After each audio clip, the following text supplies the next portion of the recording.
It's definitely the most ambitious yet.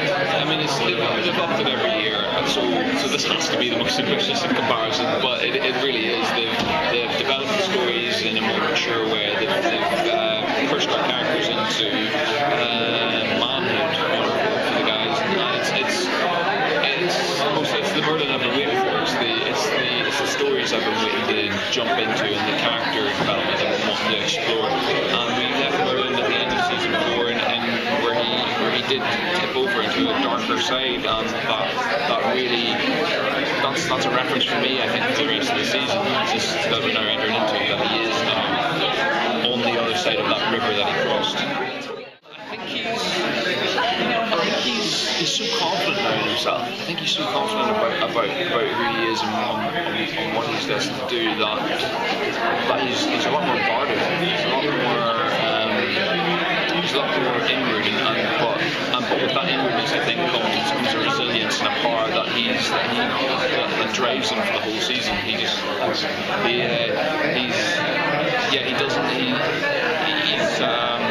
For Arthur in particular, I think, because Arthur's forced to confront magic a lot in this season in ways that could change everything for Merlin and for everyone.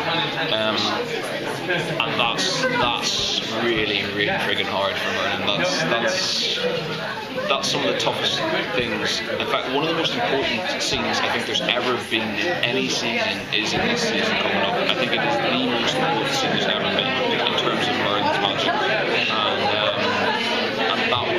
And that was a great thing to play. And it touches on everything that we've explored in the previous seasons in terms of Merlin's darkness and his emotions and his dilemmas and everything. It's all there. So he's not as careless this year. He's not as careless. Okay. He's definitely more Because he was pushing the envelope. Yeah. Like, okay, really? Is Arthur stupid? How does he not know that? Yeah. No, he's more calculated. He is definitely a lot more.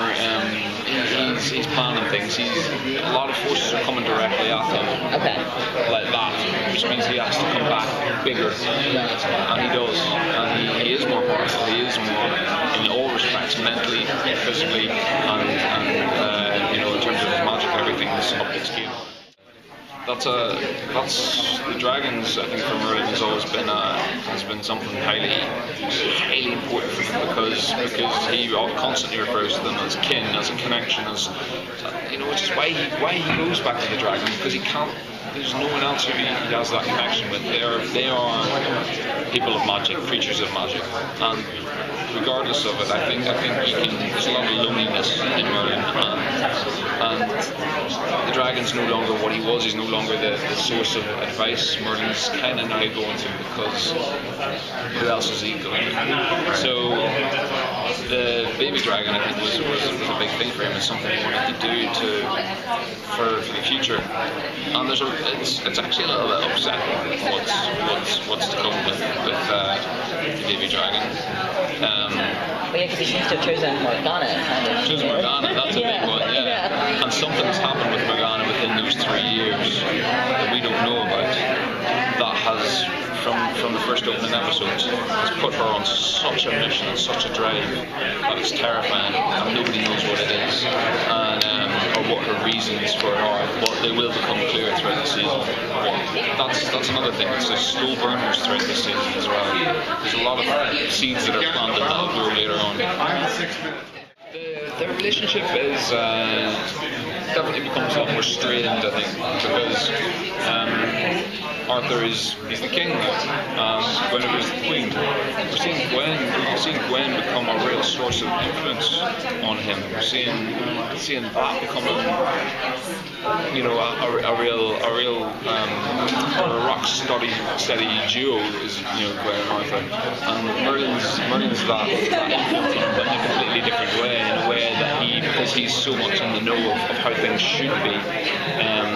That magic is a huge blockade.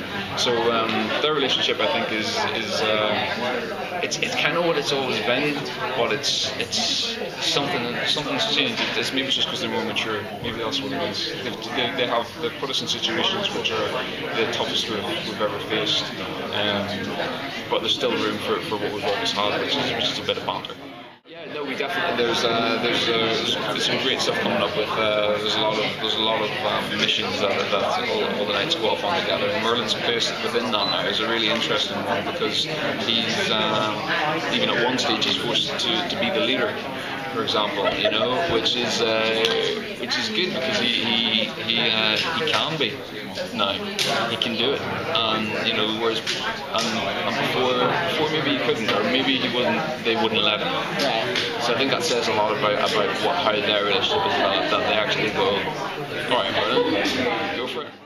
That's always a big thing. In fact, Gwen totally questions Arthur on it, because Arthur's like, I'm going out on this mission and I'm going to save them. And she's like, why are you going out? You should be like ruling Camelot and be here like a king would do. And she totally calls on her because you would.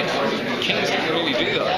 There's something about Arthur that needs to be there and needs to get the glory and needs to get the thing, and that's something Gwen totally pulls him up on. I think their relationship this year is really interesting. That was always going to be a huge intrigue.